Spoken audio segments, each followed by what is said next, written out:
Hello, Americans. Another friend subscribes around the world. Woo! It's chilly. Starting to warm up a little bit now. I don't know what it was this morning. I know that they had frost up in McCall this morning, man. Kevin sent me things. His tomatoes are shot. I would say we were probably low 40s maybe. So we're going to have to start closing our, or covering our tomatoes and stuff. The leaves, can't see them. Here, some of these are turning yellow. But down, and you can see the red back behind on the currant bush, or the choke cherries. But, dude, crazy, man. It just changed.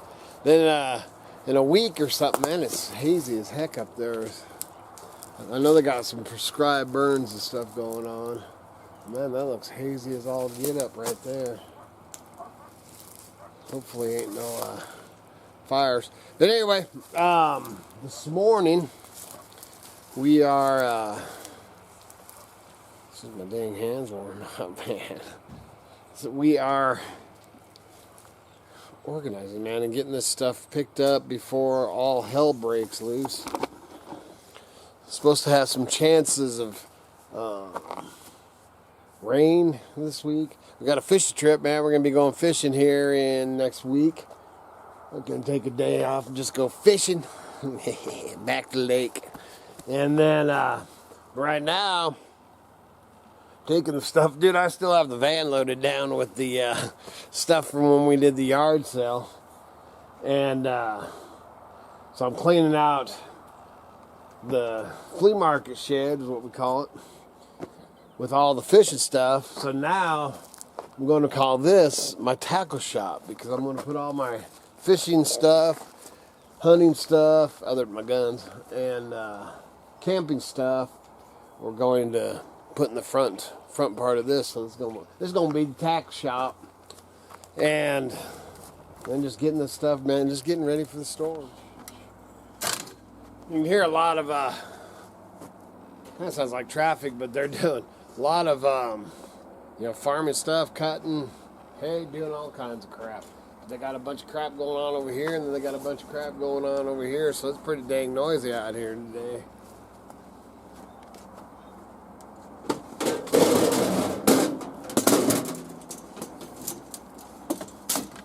See, and this is the nice thing, that I've had a couple people tell me, why don't you get rid of all them rigs and just get yourself one good one?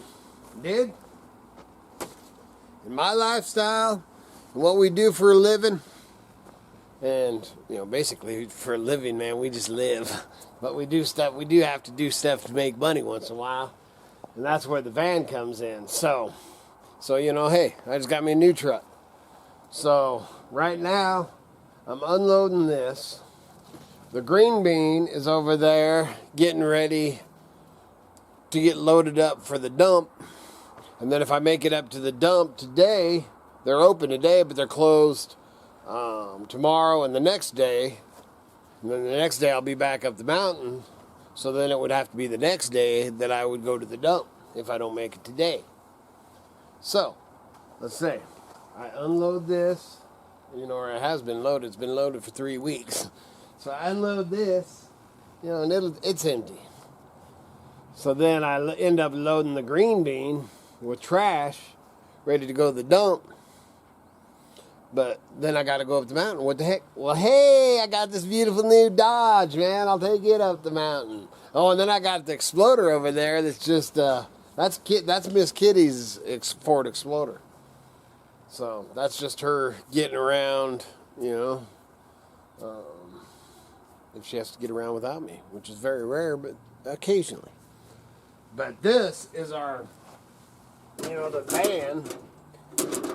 What I'm getting at is we need more than one rig. What do I have? 1, 2, 3, 4, 5, 6. Well, not counting motorhomes and stuff, but I have 6 things. The Dodge van is loaded down with, basically it's storage. a Dodge van. That's a 1977. I'm probably going to sell it, maybe. You know, and it's the camper edition or sportsman. Dodge Sportsman van. I love it. But I'm not using it, and so it's probably got to go. My Dodge Power Wagon, all I've got to do is change a wire or whatever on it. Basically, my Power Wagon, dude, I'll never ever get rid of the General. Man, that is, I've wanted a Dodge Power Wagon my whole life, man. So the Dodge Power Wagon, more than anything, it's just my toy. You know, so I'll get it fixed up and running, and we'll just use it. You know, I might run fences, might mushroom hunt, fish. Just, it's kind of it's my fun rig, man. It's the General, man. I ain't getting rid of the General. I'll get rid of the Dodge van.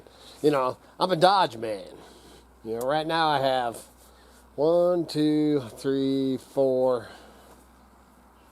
Dodges. I love my Dodge. Dodge is number one to me. Anyway, what I'm getting at is doing everything that we do. We've got to have multiple rigs to be able to do it. So now the van will be unloaded. So, you know, if I have to run down to the flatlands or I have to run up, I'm going to have to get chicken food. And I think I got dog food, but I'm going to have to pick up some chicken food. So I may have to run up to New Meadows. Man, I can jump in the van. Pretty good gas mileage. You know, don't have to put the wear and tear in my pickup truck. Run the tires off of it, man. That's got 10-ply, brand new too. They just were put on there last year. 10-ply load range E tires on it, man. All right, I got you. Slow Red is backing out of here. Seeing you've got this whole path.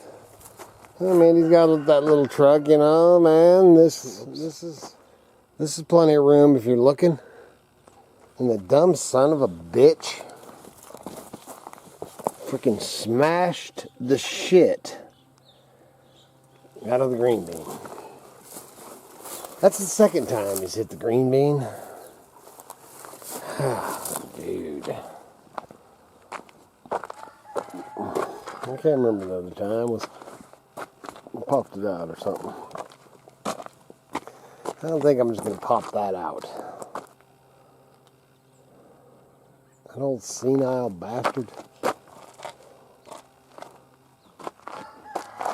Plenty of room. Plenty of room. You know, in 30-something years. 30-something years. Oh, damn. I think I'd get used to Red running over my crap. But, I don't much like it. Why is it always my crap that gets ran over? Last year, right before, what about this time of year? Dude, I think he has peripheral, isn't that what's called, vision? And you don't see it past here or something? That or you just don't freaking look. One or the other. But, last year, just backing up with some wood up there. And then I had my saw, man. I had my table saw, you know, on my table. And it had been sitting out there for all season, man. I was using my saw out there. And way, way over from where it's taking the wood. And again, man, I was doing something, all of a sudden, crash! Just like today. With the horrifying sound, it's all, no, what does he hit now? And, dude, he ran over my table saw that had been sitting there for months. This, I just put here this morning. So, I guess I should have pointed it out to him or something. Oh, poor green bean. What do you do? All right, man. So this, now I'm back out here working on this. This is actually the next day. I don't know what looks like a rain cloud there. Don't know, man. I don't even know what I know that Red had ran into my rig, man, and I wasn't too happy about that. But that's all that I really remember about yesterday. Which day he was actually headed down to the flatlands, and he came by and, oh my gosh, man, feeling bad, man. Told me to buy me a new bumper and all that, but it's the bean. It didn't. I think I showed it. It didn't calm down about it now, dude. I was just like, what the hell? What happened is, we're talking about it. One of the things is his mirror broke off on his passenger side, and then I'd put the green bean over here, out of his sight or whatever. If he really looked before he got in his rig. But I'd pulled it over to the side to load up trash, leaving enough room. But he doesn't have a mirror on his passenger side, and he was backing out anyway. It's all good now. But other than crunched, thing, it's the bean, man. It takes licking and keeps on ticking. Anyway, one of the things I was just going to touch on today, which someday, man, maybe sooner or later, whatever, and man, and a lot of it for my kids more than, I'll share with all you guys and stuff.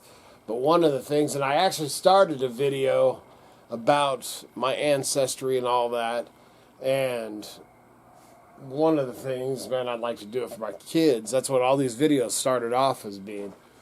But I just got done. I read it in 2 days. But I got my hands on this book, and it was written in 1969. And this is TENDOY. And TENDOY, which this is very, very cool. TENDOY was the chief of the LEMHIS, which the LEMHIS and the sheep eaters, and there's a few Bannocks in there too. But anyway, they all run together. And from what I've researched and all that, I'm pretty sure that, I've talked about it before, that my, hold on. Okay, I think, I always have to count, man. I think we had 6 generations, and he was my third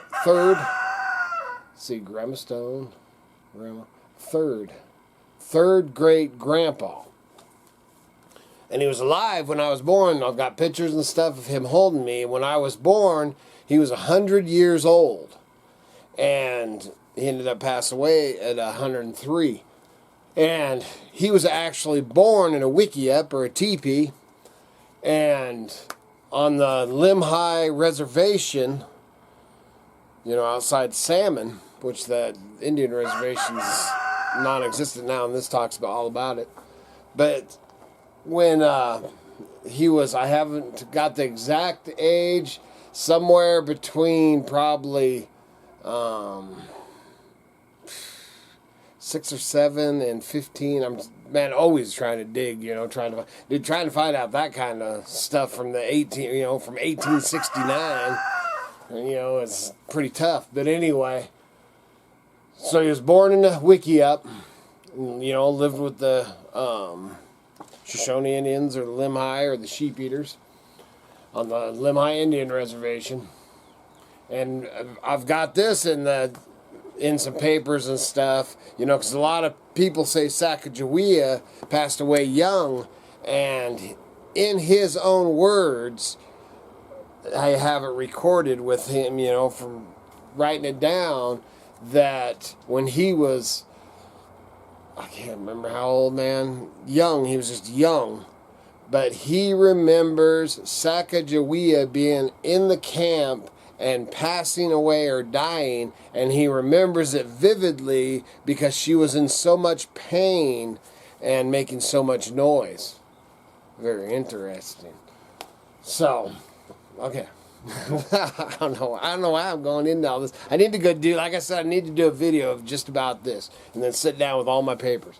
But anyway, this TENDOY Tendoy Chief, is when my grandpa was, I don't know, man, let's say 10 or 12 years old.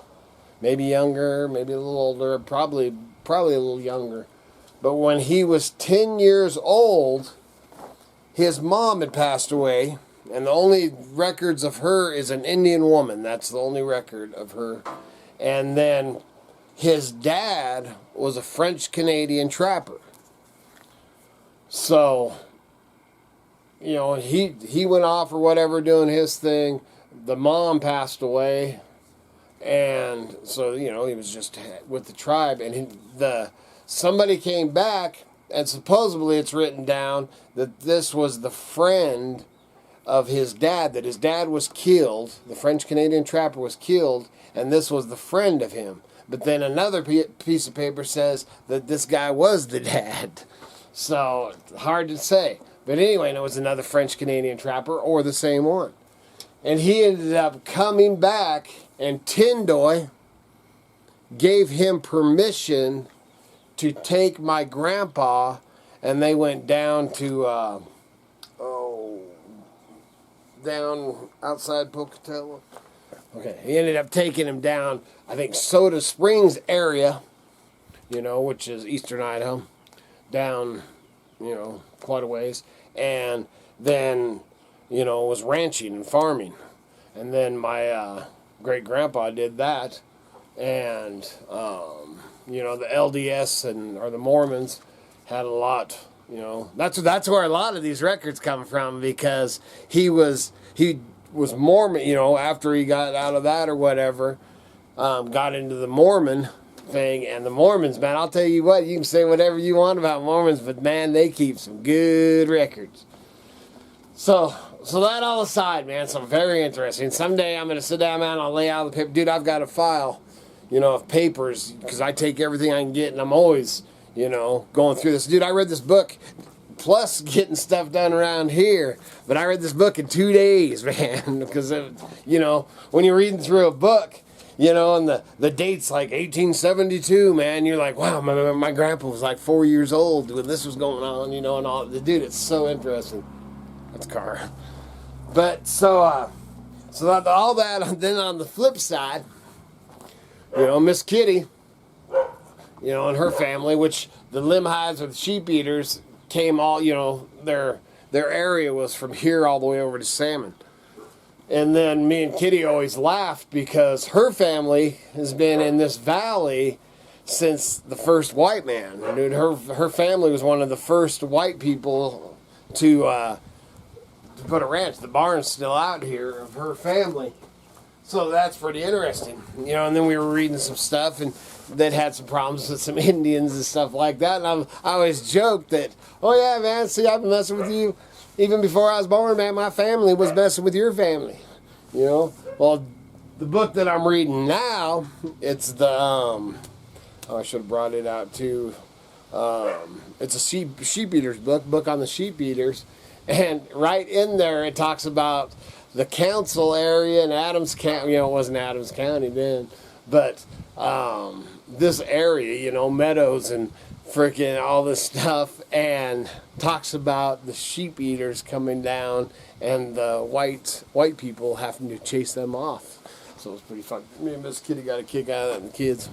Anyway, someday I will do a video where we, you know, where I talk about all this, especially if it interests you, and maybe you just don't care, but, dude, it just takes over my life, and I'm out here working on the shop, you know, and then after reading all this, my mind, it's pretty much all I can think about, man, is just you know, connect the dots, man. It is so interesting. Well, that's all I got, man. So, please remember to like, subscribe, and share. It helps keep the lights on, the home fires burning, and propane tanks, fool. We're going to be needing those, man. I don't know if...